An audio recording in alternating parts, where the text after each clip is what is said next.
సంస్కృతం కాబట్టి అందుకే మనం భగవద్గీత చదవాలి. అందుకని పత్రిజీ ఏం చేసిందంటే ఇలా భగవద్గీతని మెయిన్ శ్లోకాలను 104 శ్లోకాలను తీసి అది మనకు అర్థం కాదని చక్కగా ఒక పేజీ నుండి అక్ష తెలుగులో పంపించిండు. మనకి ప్రతి స్త్రీకి అర్థమయ్యే రీతిలో పంపించిండు. ఏమని పంపించిందంటే అన్ని ధర్మాలని వదిలివేయు.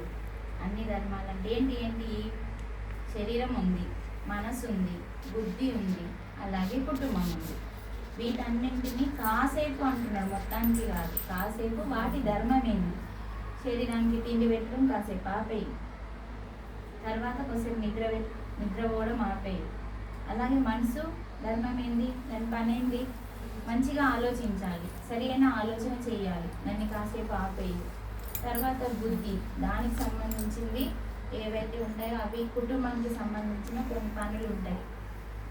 అన్ని ధర్మాలని కాసేపు ఆపేసి స్వీయ ధర్మాన్ని పాటించు అంటున్నాడు. అప్పుడు ఏం చేస్తాడట? స్వీయ ధర్మం అంటే ఏంటిది మరి? ఫస్ట్ ఏమో శరీర ధర్మం అన్నాడు, మనసు ధర్మం అన్నాడు, బుద్ధి ధర్మం అన్నాడు, కుటుంబ ధర్మం అన్నాడు. ఈ 4 ధర్మాలు కాసేపు ఆపేసి ఏం చేయమంటుండు?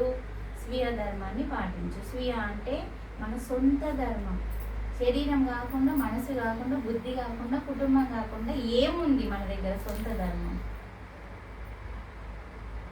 చెప్పండి.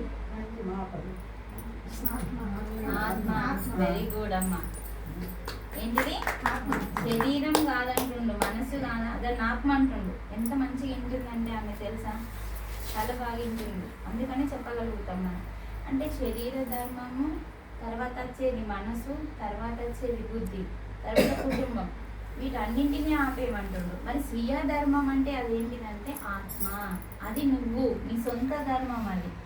అది కుటుంబంది కాదు, శరీరంది కాదు, నీ మనస్సుది కాదు. మనస్సు నీది, శరీరం నీది, బుద్ధి నీది, కుటుంబం కూడా నీది. కానీ నీది కానిదంటూ నువ్వనేది ఏదైతే ఉందో అది ఆత్మ. ఆత్మ ధర్మాన్ని పాటించడం. ఆత్మ ధర్మం పాటించడం అంటే ఏంటి? ఆత్మ దగ్గరికి వెళ్ళాలి. నువ్వు ఎక్కడికి వెళ్ళాలి? ఇప్పుడు నీ ధ్యాసతో నువ్వు నీ దగ్గరికి వెళ్ళాలి అంటున్నాడు. అర్థమైందమ్మా? నీ ధ్యాసతో నువ్వు నీ దగ్గరికి వెళ్ళు, అదే ఆత్మధర్మము.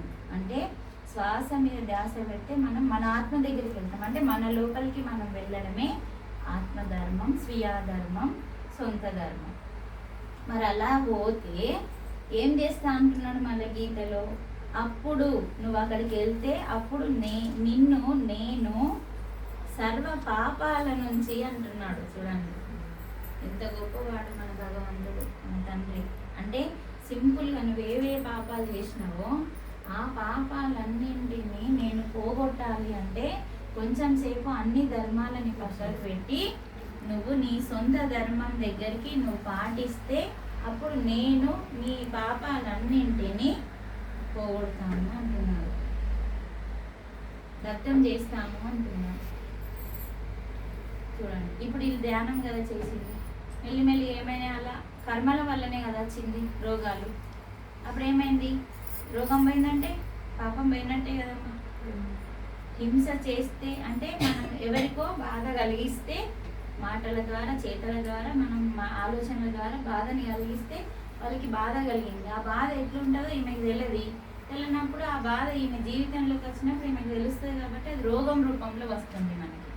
ఆ బాధ తెలిసినప్పుడు మనం అన్ని పక్కకు పెట్టి స్వీయ ధర్మాన్ని పాటించింది. స్వీయ ధర్మాన్ని పాటించినప్పుడు ఏమైంది? భగవంతుడు నీ పాపాన్ని దగ్ధం చేసిండు. చూడండి శ్లోకం ఎంత గొప్పగా వివరించిండు పత్రిజీకి ఒకసారి గట్టిగా